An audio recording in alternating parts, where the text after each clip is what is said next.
এই শ্রমিক এবং রপ্তানি এই দুইটা শব্দ, পণ্য রপ্তানি হয়, মানুষ রপ্তানি না হোক, এটাকে একটা সম্মানজনক জায়গায় আমরা নিয়ে যাই।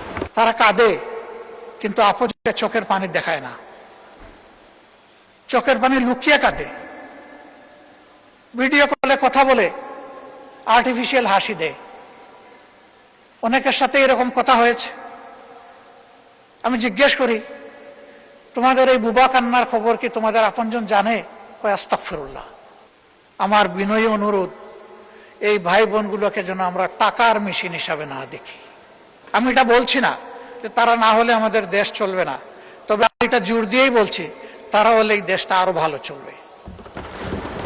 আরো যেখানে ভালো চলবে সেখানে আমরা কেন তাদেরকে উপেক্ষা করব?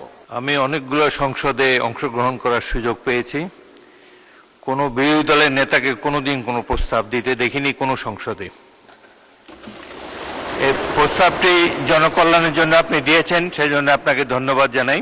দেশের কল্যাণে এই বক্তব্য কাজে লাগবে। আপনি ইউ টেক ইউর টাইম, আপনি যুক্তিসঙ্গত যতক্ষণ লাগে আপনি বলুন।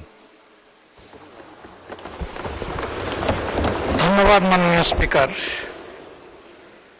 এই বিষয়টা আমলে নিয়ে হাউজে আলোচনার সুযোগ দেওয়ার জন্য আমি আরেকবার আপনাকে